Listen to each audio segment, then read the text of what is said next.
আসসালামু আলাইকুম, স্বাগতম সবাইকে ডি নাগরিক ড্যাশবোর্ডে। আজকে আমরা দেখব কিভাবে আমরা ওয়ারিশাম সনদ বা উত্তরাধিকার সনদ তৈরি করতে পারি।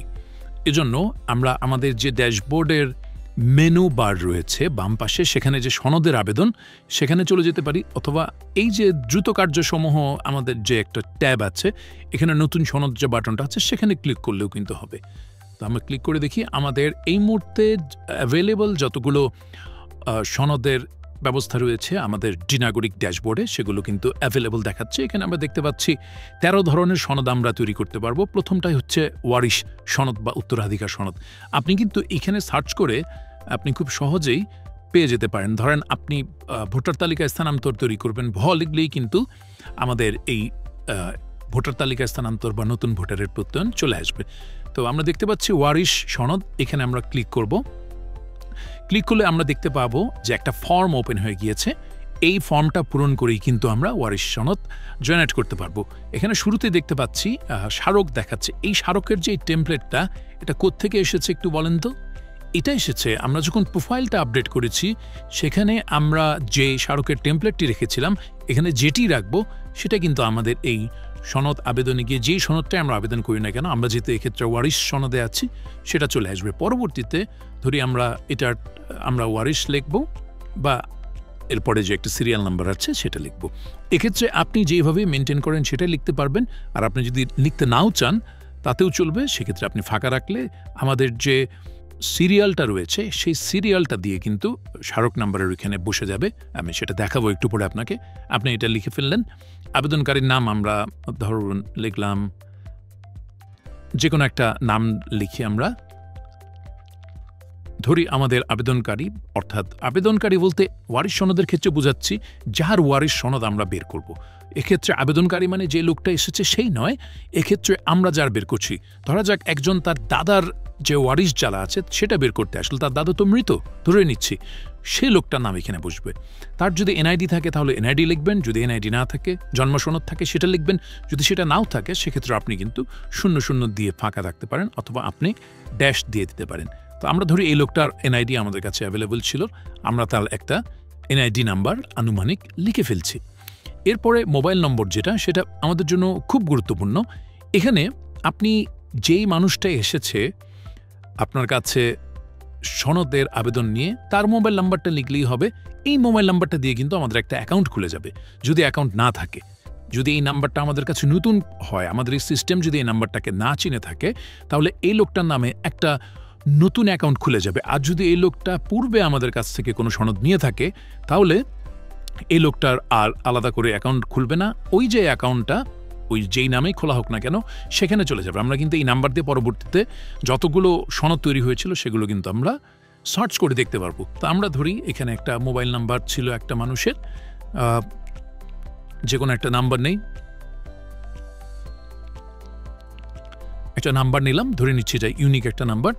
আমরা এই যে ভদ্রলোক যার আমরা ওয়ারিশ সনদ বের করছি, তার আমরা পিতার নাম লিখে ফেলবো। আমরা এখানে কিছু ডামি নাম ব্যবহার করছি। তার যে গ্রাম, আমরা সেই গ্রামটা ব্যবহার করছি।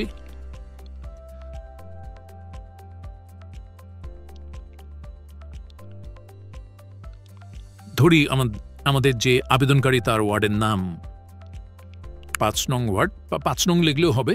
আর আপনি যদি নামটাও লিখতে চান ওয়ার্ডে, সেটাও লিখতে পারেন। তার ডাক নাম ধরি ডাকঘর, ডাক নাম না, আমরা তার ডাকঘর ধরি কালিকা প্রসাদ, একটা জাস্ট নাম লিখলাম। আর ইউনিয়ন বা পৌরসভার তার যে নামটা সেটা লিখে দিলাম।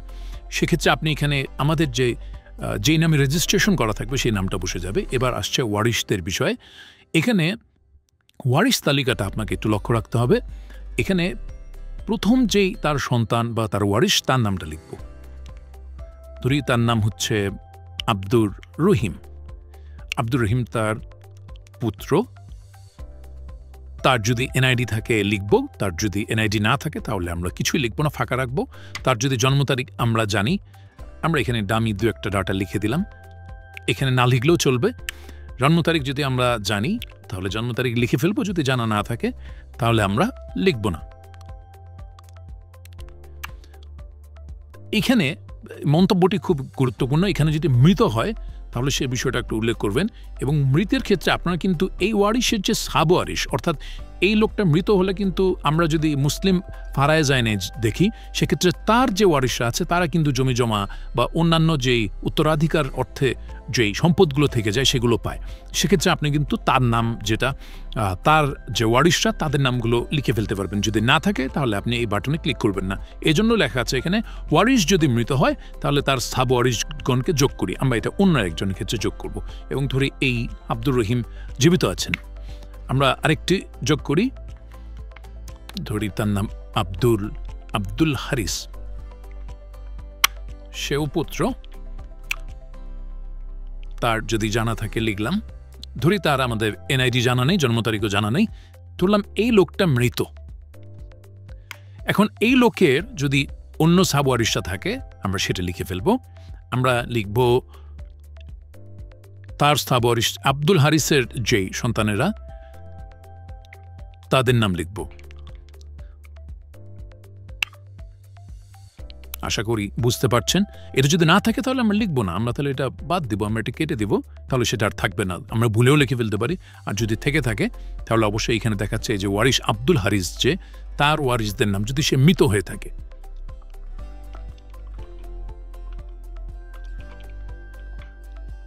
ধরি এই তথ্যগুলো আমাদের জানা নেই, আরেকজন যদি যুক্ত করি,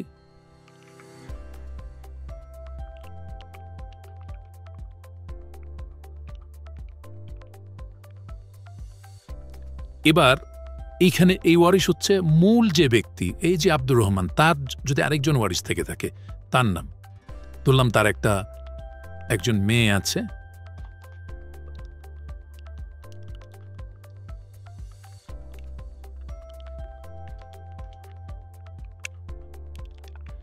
তার এনআইডি জন্ম নম্বর ধরুন আমাদের কিছু জানা নেই, আমরা আরেকজনের নাম লিখলাম, তিনিও কন্যা।